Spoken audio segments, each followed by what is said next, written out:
बोलिए अनंत भगवान की। सूत जी ने शौनकादि ऋषियों से कहा, पूर्व समय में मां गंगा के तट पर धर्मराज युधिष्ठिर महाराज ने जरासंध के वध के लिए राजसूय यज्ञ के प्रारंभ किया।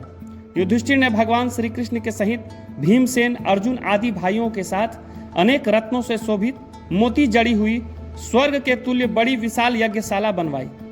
उसके लिए सब राजाओं को अनेक प्रकार से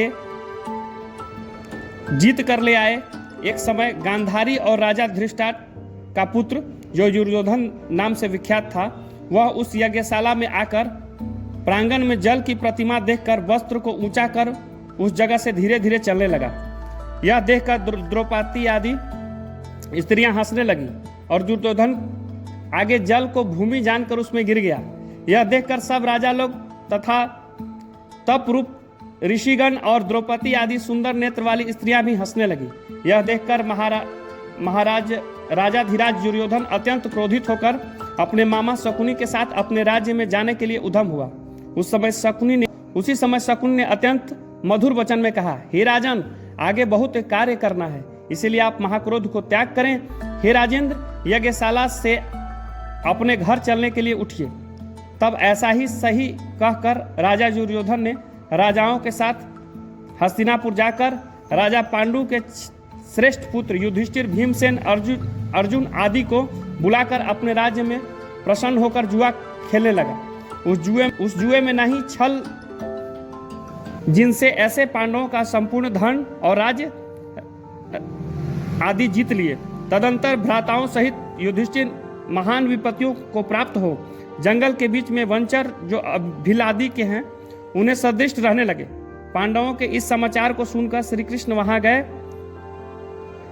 सूत जी ने शौनकादि ऋषियों से कहा कि दुख से अत्यंत दुर्बल पांडव लोग वन में रहते थे। महात्मा श्री कृष्ण चंद्र को देखकर क्रम से पूजन आदि और प्रणाम कर राजा युधिष्ठिर बोले, हे प्रभु, भाइयों सहित हमको यह दारुण दुख प्राप्त हुआ है। इस दुख रूपी सागर से हम कैसे छुटकारा पाएंगे, सो कहिए। हम कौन से उत्तम देवता का पूजन करें अथवा कौन सा व्रत करें जिससे हमको राज्य मिले, हमारा हित हो और आप ही की कृपा से होगा। ऐसा सुनकर भगवान कृष्ण बोले, हे युधिष्ठिर, पुरुषों में और स्त्रियों के समस्त पाप को नष्ट करने वाला अत्यंत उत्तम एक अनंत नामक व्रत है, जो भाद्र मास के शुक्ल पक्ष की चतुर्दशी तिथि को होता है। उस व्रत के अनुष्ठान मात्र से संपूर्ण पापों का नाश हो जाता है। ऐसा सुनकर राजा युधिष्ठिर ने कहा कि हे वासुदेव, आपने जो अनंत व्रत कहा है सो क्या शेषनाग अथवा अनंत नाम के नक्षत्र का व्रत है या अनंत परब्रह्मा का व्रत है? हे केशव, यह अनंत किस देवता का नाम है? सो सत्य सत्य कहिए। ऐसा सुनकर श्री कृष्ण भगवान बोले, हे धर्मराज, अनंत हमारा ही नाम है, इसे हमारा ही स्वरूप जाने। सूर्य आदि जितने देवता हैं और कालादि जो कहे जाते हैं सब हमको ही जानो, और कला, काष्ठ, मुहूर्त आदि दिन रात्रि तथा सब दिन जो कहे जाते हैं सब हमको जानो, और कला, काष्ठ, मुहूर्त आदि दिन रात्रि तथा सब जितने शरीरवान प्राणी हैं तथा पक्ष, मास, ऋतु, वर्ष, युग और कालादि की व्यवस्था सब मुझको जानो। यह जो मैंने कालादि कहा है वह इस अनंत नाम से प्रसिद्ध है। वही मैं भूमि का भार अल्प करने के लिए इस समय कृष्ण नाम से अवतरित हुआ हूँ। दानवों का नाश तथा साधु पुरुषों की रक्षा निमित्त मुझे वासुदेव के कुल में भी उत्पन्न जानो। आदि अंत मध्य जिनका नहीं है, ऐसे कृष्ण, विष्णु, शिव, वैकुंठ, सूर्य, चंद्र, सर्वत्र व्याप्त ईश्वर मुझको जानो। हे युधिष्ठिर, नहीं है उत्तम जिसमें ऐसा विश्व स्वरूप जो योगी लोग से ध्यान किया है, वह संपूर्ण रूप वाले अनंत हम ही हैं, जिसने 14 चंद्र, 8 वसु, 12 सूर्य, 11 रुद्र, 7 ऋषि, 7 समुद्र तथा वृक्षादि सहित संपूर्ण पर्वत हम ही को जानो, और 27 नक्षत्र, 10 दिशाएं, पृथ्वी, 7 पाताल तथा भूर्वादिक 7 स्वर्ग, यह सब हम ही हैं। इस विषय में कुछ भी संदेह न करो। ऐसा वचन सुनकर राजा युधिष्ठिर बोले, हे सर्वव्यापी भगवान, अनंत व्रत का महात्म तथा विधि कहिए।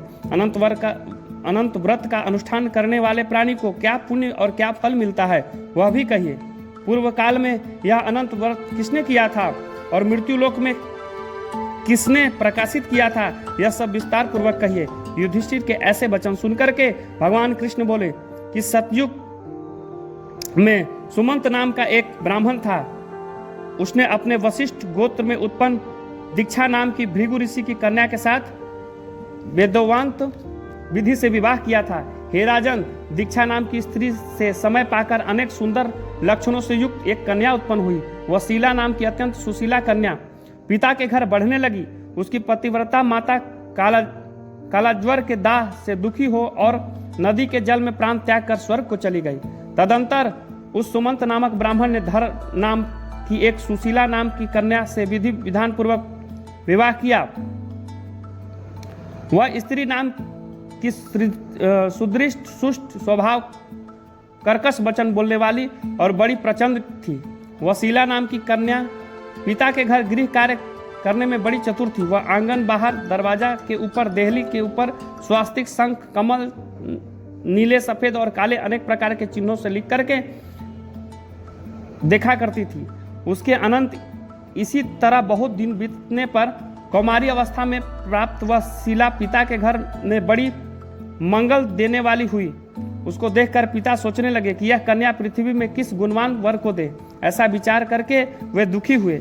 उसी समय वेद वेदांग जानने वाले कौंडिल नाम के मुनि कन्या के लिए आए। वे बोले कि तुम्हारी गुणयुक्त कन्या से मैं विवाह करना चाहता हूँ। ऐसा सुनकर पिता ने शुभ दिन में ब्राह्मणों में इंद्र तुल्य कौटिल्य मुनि को अपनी कन्या दे दी। श्री कृष्ण जी ने कहा, हे धर्मराज, सुमंत ने वेद विधि से उसका विवाह कर दिया। उस समय वह स्त्रियां गीत गाने लगी और ब्राह्मण लोग स्वस्ति वाचन करने लगे, बंदी जय घोष करने लगे। इस प्रकार विवाह सुमंत ब्राह्मण अपनी कर्कश स्त्री से बोला। दामाद के संतोष के लिए कुछ द्रव्य दहेज में देना चाहिए।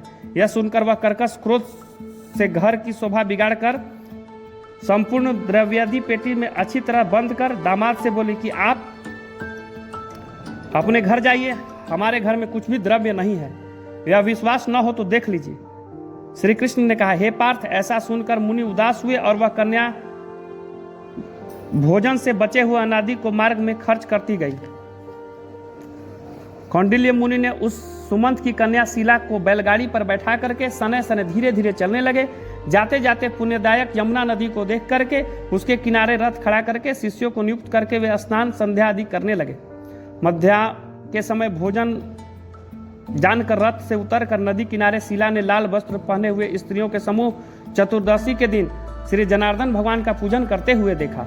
उसके पास जाकर उस स्त्रियों से शीला धीरे से पूछने लगी, तुम लोग यहाँ क्या कर रही हो? इस व्रत का क्या नाम है? ऐसा सुनकर शीला ही श्रृंगार जिसका ऐसे उस शीला से बोली, यह अनंत का व्रत है, यह अनंत भगवान को पूजते हैं। ऐसा सुनकर शीला बोली कि मैं भी यह उत्तम व्रत करूंगी। इस अनंत व्रत की क्या विधि है और इस व्रत को किस प्रकार का है? इससे क्या दान होता है और कौन देवता पूछे जाते हैं? सो मुझसे कहिए। ऐसा सुनकर वे स्त्रियां बोली, हे शीले, उत्तम अनंत की एक शेर लेकर मालपुआ आदि पकवान बनाए, आधा ब्राह्मण को देवे, आधा स्वयं भोजन करे, फिर कृणत न करते हुए शक्ति के अनुसार दक्षिणा देवे और यह व्रत नदी के तौर पर करे, तट पर करे और भगवान हरि की कथा सुने। कुश का शेष नाग बनाए, बांस के पात्र में रखकर फिर स्नान करा करके मंडप के भीतर भगवान की सविधि पूजन करे। चंदन, पुष्प, धूप, दीप और अनेक प्रकार के नैवेद्य आदि मिष्ठान सहित रखे। उसके आगे मजबूत सूत का डोरा केसर रंग 14 गांठ दे करके बाएं हाथ में बांधे। प्रथम यह स्मरण करे कि वासुदेव नहीं है। अंत में इसका ऐसा संसार रूप महासागर में डूबे हुए मेरी इच्छा का उद्धार करो और अपने अनंत रूप में लीन करो। हे सूत्र रूपी अनंत भगवान, आपको बारंबार नमस्कार है। ऐसा स्मरण करके सूत्र रूपी अनंत भगवान को बाएं हाथ में बांध करके स्वयं स्वस्थ चित्त होकर के संसार रूपी अनंत नारायण भगवान का ध्यान तथा भोजन कर अपने घर जाए। हे भद्रे, यह व्रत तुमसे कहा है। भगवान श्री कृष्ण युधिष्ठिर जी बोले, हे राजेंद्र, प्रसन्नचित ऐसा व्रत विधान सुंदर व शीला भी सुंदर डोरे को हाथ में बांध व्रत करने लगी। जैसे 14 गांठ दे करके बाएं हाथ में बांधना कहा है, वैसा बांध करके अपने भोजन को आधा ब्राह्मण को देवे और अवशिष्ट स्वयं खा करके फिर प्रसन्न हो। पति के साथ बैलगाड़ी द्वारा अपने घर को गई। तब उनका शुभ सुकून पर विश्वास हो गया। यह अनंत व्रत करने से गोधन धन आदि से भरपूर हो गया। वह सोने से ग्रथित माणिक और मोतियों के हार से भूषित अतिथि पूजन में सर्वदा व्याकुल रहती थी। सुख से घर में वह मणियुक्त करधनी तथा मोतियों की मालाओं से अलंकृत घर में पति के साथ उत्तम वस्त्र पहनी सावित्री के समान शोभिमान होने लगी। किसी समय पति ने बैठी हुई शीला के हाथ में बंधा हुआ सुंदर डोरा देखा। वह शीला से बोला, हे शीले, डोरा क्या तुमने मुझे बस में करने के लिए बांधा है? इसका कारण कहो। ऐसा सुनकर शीला बोली कि जिसका प्रसाद से संपूर्ण धन धान संपदा मनुष्य को मिलता है वही यह हमने धारण किया है। भगवान श्री कृष्ण ने कहा कि लक्ष्मी के मद में अंधा होकर शीला के ब्राह्मण पति ने शीला के वचन सुन करके उसकी बाह को डोरे को जल्दी से तोड़ दिया और अनंत कौन है ऐसा कहते हुए पाप कर्म करते हुए मूर्ख ने डोरा को अग्नि के ज्वाला में डाल दिया। उधर शीला व्याकुल होकर हाहाकार करती हुई दौड़ी। उसने डोरे को लेकर दूध में डाल दिया। इस प्रकार पाप कर्म से उसकी वह लक्ष्मी नष्ट हो गई। गौ आदि चोर ले गए, घर में आग लग गई, सब धन नष्ट हो गया। जो जिस तरह से धन आया था उसी तरह से फिर चला गया। इस तरह कुटुंबों से भी कलह होने लगा, भाइयों में लड़ाई होने लगी। अनंत को फेंकने के पाप से घर में दरिद्रता घुस गई। भगवान श्री कृष्ण ने कहा, हे युधिष्ठिर, उसके साथ संसार में कोई बातचीत नहीं करता था। वह शरीर से अति संतप्त हो गया, मन में दुखी रहने लगा। बड़े भारी दुख को पा करके कौंडिल्य मुनि ने अपने पत्नी शीला से कहा, हे शीले, एकाएक उत्पन्न इस शोक के कारण से मैं दुखी हो गया हूँ और मेरा संपूर्ण धन नष्ट हो गया है। स्वजनों से कलह होता है और मुझसे कोई बात नहीं करता है। शरीर में नित्य ज्वर आदि ताप रहते हैं। चित्त में बड़ा ही खेद होता है। उसका क्या कारण है? तुम जानती हो तो कहो। क्या उपाय है जिससे मेरा भाग्य अच्छा होगा? ऐसा सुनकर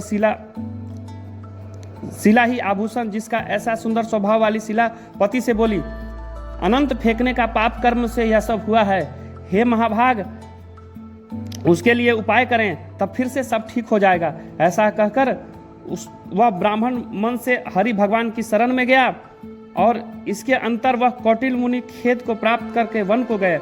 वहां उत्तम ब्राह्मण को वायु भक्षण कर तप करने की इच्छा से उस परमेश्वर का ध्यान करते हुए सोचने लगे कि जिसके प्रसाद से मुझे धनादि मिला है और अपमान करने से निर्धन होकर कष्ट को प्राप्त हो गया है, मुझको अतिशय सुख दुख देने वाला धनादि हुआ है। ऐसा चिंतित करते हुए गहन वन में घूमने लगे। वहीं पर फला फूला एक आम का वृक्ष देखा। वह ऐसा था कि जिस पर एक भी पक्षी नहीं था, करोड़ों कीड़े थे। उस आम के वृक्ष से पूछा कि अनंत भगवान को कहीं देखा है? सौभ्य, कहो, मेरे चित्त की अतिशय दुख है। वह सुनकर वह आम का वृक्ष बोला, हे ब्राह्मण, मैंने अनंत भगवान को नहीं देखा है। यह सुनकर वह दुखी होकर चल दिया और अनंत भगवान को कहाँ कहाँ देखेंगे ऐसा विचार करता हुआ घूमने लगा। इतने में बछड़े सहित गौ को देखा। वह वन के मध्य में इधर उधर दौड़ रही थी। उसके बाद वह गौ से पूछा कि अनंत भगवान को जानते हो? तो गौ ने बोला, मैं अनंत भगवान को नहीं जानती हूँ। इसके बाद आगे जाकर घास पर बैठे हुए एक बैल को देखा। उसने पूछा कि हे गौपति, तुम अनंत भगवान को देखा है? बैल बोला कि मैं अनंत भगवान को नहीं देखा है। इसके बाद आगे जाकर बड़ी सुंदर 2 पुष्कर को देखा। उनमें बावलियों को जल उसमें और इसमें आता जाता हुआ अनेक प्रकार के कलोल करता हुआ कमल, कलहार, कुमुदनी आदि पतों से युक्त होकर शोभामान हो रहा था। भमर, हंस, चकोर आदि बगुला आदि पक्षियों से सेवित उस पापी को देखकर ब्राह्मण ने उस दोनों पुष्करियों से पूछा कि तुम लोग ने अनंत भगवान को कहीं देखा है? यह सुनकर वे दोनों पुष्करियां बोली, हे द्विज, हमने अनंत भगवान को नहीं देखा है। आगे जाकर उसी तरह एक हाथी और एक गर्दभ को देखा। उन दोनों ने ब्राह्मणों से पूछा कि आप लोग ने कहीं अनंत भगवान को देखा है? ऐसा पूछकर ब्राह्मण निराश हो उस जगह पर बैठ गया। फिर ब्राह्मण के होश में आकर, हे अनंत, ऐसा कहते कहते उठकर चित्त से यह निश्चित करता हुआ कि अब मैं जरूर प्राण त्याग दूंगा। भगवान श्री कृष्ण ने कहा, हे धर्मराज, उस ब्राह्मण ने प्राण त्यागने के लिए वृक्ष में फांसी लगा ली। उसी समय दयाधार हृदय अनंत भगवान की प्रत्यक्ष उस ब्राह्मण का रूप धारण करके बोले, यहाँ आओ। यह कहकर कौटिल्य हाथ से पकड़कर गुफा में ले गए। उस गुफा में कौटिल्य मुनि ने एक नगर देखा जिसमें बड़े ही स्वरूपवान स्त्री पुरुष विद्यमान थे और शुभदायक दिव्य सिंहासन पर बैठे थे। जिसके अगल बगल शंख चक्र गदा पद्म और गरुड़ शोभामान हो रहे थे। कौस्तुभ मणि धारण किए, वनमालाओं से अनेक प्रकार के आभूषण धारण किए हुए विश्व स्वरूप अनंत भगवान उसी कौटिल्य मुनि ने देखा।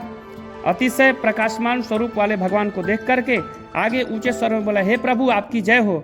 ऐसा कहकर वह प्रणाम करके बोला, हे नाथ, हे पुंडरीकाक्ष, यह पाप रूप पाप करने वाली हमारी आत्मा पाप रूप है और हम पाप ही से ही उत्पन्न हुए हैं, हमारी रक्षा करें।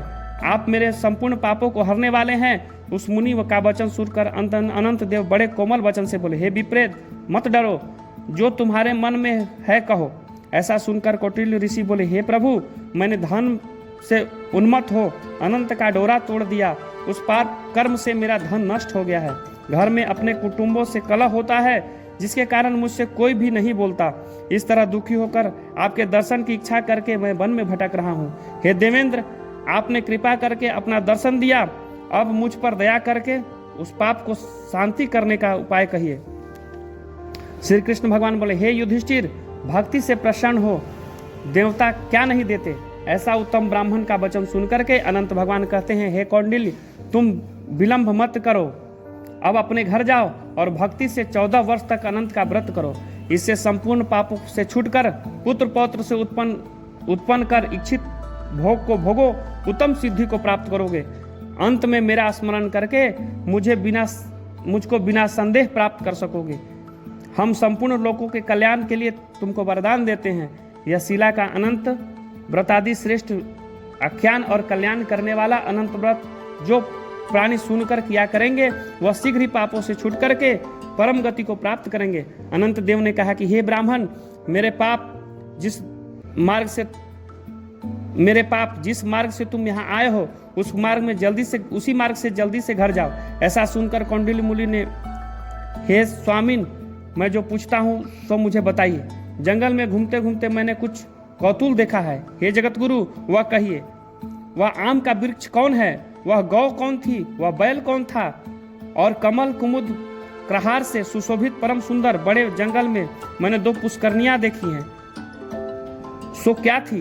वह गधा कौन था? वह हाथी कौन था? उत्तम वृद्ध ब्राह्मण कौन था? अनंत देव बोले कि वह आम का वृक्ष वेद विद्या को अच्छी तरह जानने वाला ब्राह्मण था। उसने शिष्यों को विद्या नहीं दी, इसीलिए वह वृक्ष हुआ। और जो गौ देखी वह बीज को खाने वाली पृथ्वी रही। और जो घास पर बैल को देखा, वह सत्यनारायण धर्म था। वह धर्म अधर्म आदि जो कुछ परस्पर लेती रहती है, वह वेद पाठ वाले ब्राह्मण को नहीं दिया। भिक्षुओं को भिक्षा नहीं दी। उस पाप कर्म से उन दोनों का जल आपस में इधर उधर होता है। गधा जो देखा वह क्रोध था। वह जो हाथी था सो अभिमान रहा। वह जो ब्राह्मण था सो अनंत हम हैं। और गुफा में जो रही वह कठिन संसार था।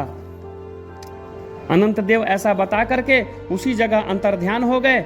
यह सब स्वप्न के समान देख करके वह जगह मुनि अपने घर आया और 14 वर्ष तक अनंत व्रत कर जैसा अनंत देव ने कहा था वह सब सुख भोग करके अंत में अनंत देव को स्मरण करके अनंत लोक को चला गया। हे राजश्री, तुम भी यह कथा सुनो और व्रत करो। जिस प्रकार से ब्राह्मण को 14 वर्ष का फल प्राप्त हुआ है, तुम भी उसी तरह से अनंत देव की कृपा से सब इच्छित वस्तु एक ही वर्ष में कथा सुन करके व्रत करने से प्राप्त हो जाएगा। हे राजन, व्रतों में उत्तम व्रत मैंने कहा है, जिसके सुन प्राणी सभी पापों से छूट जाते हैं, इसमें संदेह नहीं है और हरि चरणों को प्राप्त होती हैं। हे कुलगुरु, मैं उत्पन्न युधिष्ठिर जो शुद्ध विचार वाले प्राणी संसार रूप गुफा में सुख से फिरने की इच्छा करते हैं, वे तीनों लोकों के स्वामी अनंत देव का पूजन कर डोरे को दाहिने हाथ में बांधते हैं। बोलिए अनंत भगवान की जय।